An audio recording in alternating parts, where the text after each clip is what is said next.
Atenção! Começa agora uma teleaula de Sociologia do Ensino Médio. Você vai assistir a teleaula de número 4. Bons estudos!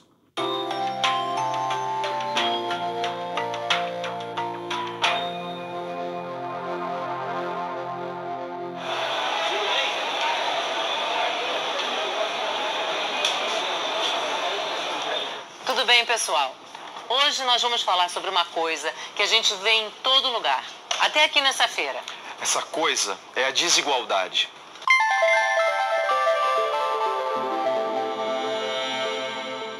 Desigualdade.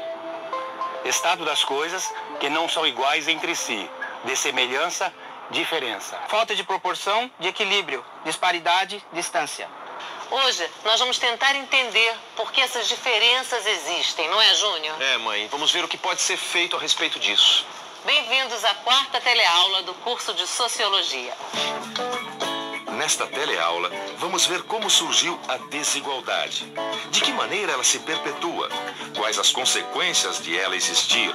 E o que podemos fazer para que todos tenham as mesmas condições de vida e desfrutem igualmente da sociedade? Desigualdades, descobrindo e convivendo com elas.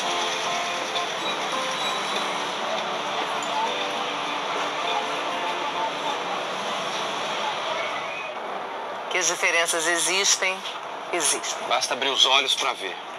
Mas será que isso é uma coisa que é assim porque é e ponto final? Uma coisa que é como um raio que cai na cabeça da gente? Ou será que isso é consequência de um processo histórico, que tem causas que nós podemos estudar e compreender? A desigualdade é um fenômeno comum nas sociedades humanas. Os povos antigos costumavam ter hierarquias, definindo quem mandava e quem obedecia. Os sacerdotes, os militares e as elites políticas gozavam de privilégios, enquanto os escravos trabalhavam de sol a sol e não tinham como se libertar daquela condição.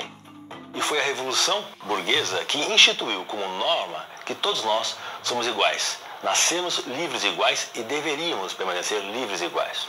Ora, apesar da sociedade agora se autorrepresentar como igualitária, fundada nesse primeiro dos direitos, direito de que todos nós somos iguais, persistem ainda as desigualdades. A regra, a norma diz somos iguais, ao contrário do que dizia a sociedade tradicional. Mas como as desigualdades permanecem, nasce esse raciocínio sociológico, que é para confrontar a norma com a realidade efetiva. Por que uma sociedade que se autorrepresenta como igualitária carrega em seu bojo profundas desigualdades? Uma primeira forma de pensar a desigualdade é pensar desigualdades fundadas nas classes sociais. Por exemplo, a desigualdade entre ricos e pobres. Existem outras formas de pensar a desigualdade, aquelas fundadas nas relações de gênero, a desigualdade entre homens e mulheres. Existe uma desigualdade também fundada nas gerações, as crianças, os jovens, os adultos. E existe, é claro, infelizmente até hoje, uma desigualdade fundada nas etnias, as desigualdades que separam, por exemplo, brancos e negros na sociedade brasileira. Para mim, a desigualdade é a mãe da injustiça. E enquanto ela existir, o mundo vai ser assim, ó. Uns poucos vão ter muito e muitos quase nada. Basta olhar para o lado para ver os exemplos, tanto de um caso como do outro. Oi, eu sou o Diego. Eu nasci numa família sem grandes recursos. Nunca tive luxo, mas sempre tive apoio e condições de lutar pelo meu futuro. Mas desculpa que eu tô com pressa. Eu tô indo para um compromisso super importante.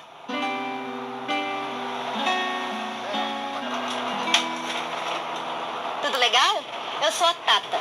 Eu não sou pobre, mas também não sou de classe média. Sempre morei de aluguel e estudei em escola pública. Meus pais batalharam muito para poder tentar uma vida melhor. Bom, mas depois eu conto o resto, que meu ponto está chegando. A desigualdade existe no mundo todo. Quase que a gente pode contar nos dedos as sociedades justas e que tratam os cidadãos de maneira igual. A maioria dos países é assim. Um punhadinho de ricos tendo do bom e do melhor. E um montão de gente passando dificuldade. Boa parte da população mundial tem dificuldade de acesso à água potável, à eletricidade e vive em lugares sem saneamento básico. O acesso aos serviços de saúde e educação básica também lhes é negado. Isso faz com que formem um grande grupo de pessoas indefesas e prontas para serem exploradas pelos mais ricos e poderosos. Marcos, parece que o pessoal da comunidade se empenhou para contribuir com o carnaval desse ano, né? É verdade, Emílio. Todo mundo colaborou com o que tinha. Quem tinha mais, contribuiu com mais. Quem tinha menos, contribuiu com menos. Mas no final das contas, quem saiu ganhando, ó, a comunidade. Olha, e com essa ideia de usarmos material reciclável para confeccionar todas as fantasias, seremos todos iguais. Bom, pelo menos no dia do carnaval. Mas não é sempre que isso ocorre no Brasil. Nosso país nasceu com os portugueses tomando as terras dos índios e explorando o seu trabalho. Já os africanos foram escravizados e submetidos a terríveis humilhações. Essas situações deram origem a desigualdades e preconceitos com base em classe e raça que duram até hoje. Quem é rico tem também prestígio, fala diretamente com os donos do poder e tem sempre as melhores oportunidades para se desenvolver. Tudo é mais fácil.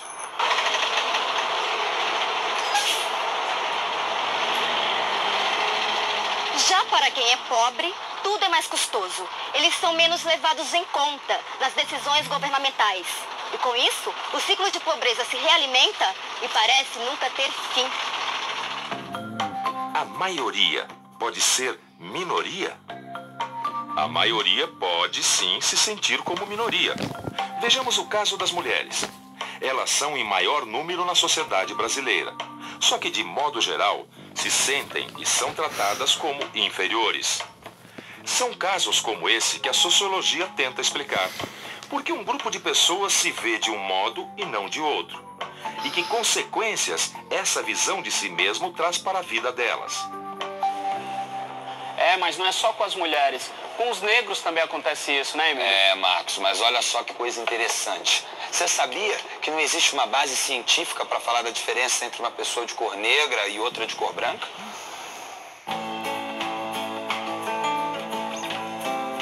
Vamos pensar um pouco.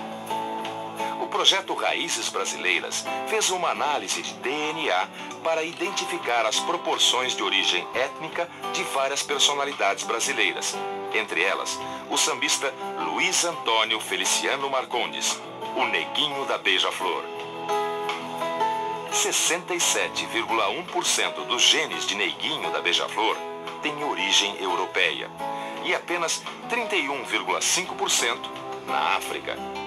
Isso mostra que raça é um conceito construído socialmente, mas que não reflete nada além de características puramente físicas e, no entanto, pode ter consequências profundas nas vidas das pessoas.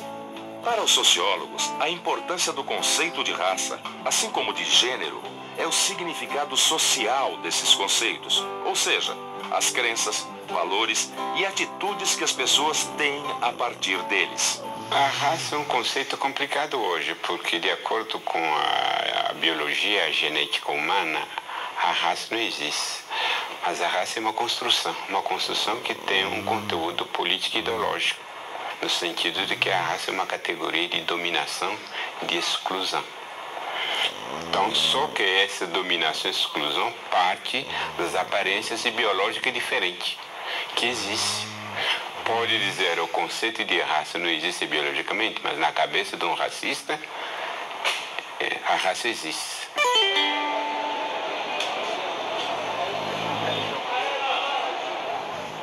Se na aparência nós até podemos ser diferentes, biologicamente somos iguais. Mas mesmo assim, algumas pessoas usam esses preconceitos de raça e gênero para passar a ideia de que os outros são menos capazes. O pior é que as pessoas passam a acreditar nessas ideias e chegam a se depreciar. O papel inferior da mulher e o status inferior do negro são ideias preconceituosas, construídas socialmente. E esses preconceitos só servem para aumentar a desigualdade. Pagar salários menores para as mulheres é outro caso típico. A gente vê cada vez mais aparecerem mulheres em cargos de responsabilidade e chefia, mas em muitos casos elas recebem salários inferiores aos dos homens. Caramba, eu tô atrasado.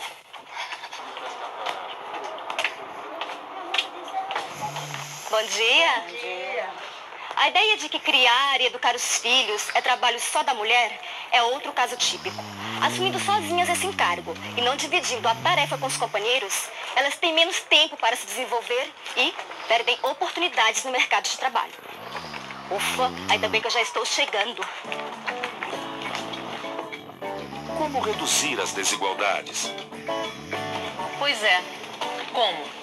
Nós já vimos que a nossa sociedade devia ser mais justa e discriminar menos as pessoas. Mas só reclamar não adianta. Nós precisamos encontrar maneiras de promover a igualdade. Uma delas é votar com consciência, escolhendo bem quem vai ser o seu representante na prefeitura, no governo. Uma outra maneira é ficar pressionando essas autoridades para que serviços como saúde, educação e saneamento básico funcionem cada vez melhor em benefício de quem realmente precisa. Oi, Tata. E aí, Diego? Eu e a Tata somos voluntários e damos aula numa escola pública aqui do bairro. É tipo um cursinho pré-vestibular. Eu mando bem em português, história e geografia. E eu sou fera na matemática. A gente já tem os nossos empregos e as nossas vidas estabelecidas. Mas mesmo assim, a gente achou que devia separar um tempinho para dar uma força para quem precisa. É o nosso jeito de ajudar o Brasil a ser uma sociedade mais justa e mais bacana de se viver. Vamos entrar, professora? Vamos, que já está na hora. Vamos lá. Então. É mesmo? E atenção, se liga aí que é a hora da revisão. Na teleaula de hoje, você aprendeu que diferenças sociais sempre existiram, mas isso não significa que elas sejam inevitáveis. Você viu que nossa sociedade nasceu marcada pela injustiça e ainda está muito longe de oferecer condições de vida dignas aos seus cidadãos. Aprendeu também que a desigualdade, às vezes, se apoia na ideia errônea de que uns são naturalmente melhores do que os outros. Isso não faz sentido, pois os papéis que as pessoas têm na sociedade são construídos socialmente. Todos devem ser tratados de forma igual e, ao mesmo tempo, devem ter suas diferenças respeitadas. E você viu também que há meios de promover a igualdade. Exigir políticas sociais de efeito duradouro é uma delas. E viu também que um simples exemplo pode fazer muito. É só não ficar de braços cruzados. Opa! É isso aí. Até a próxima teleaula.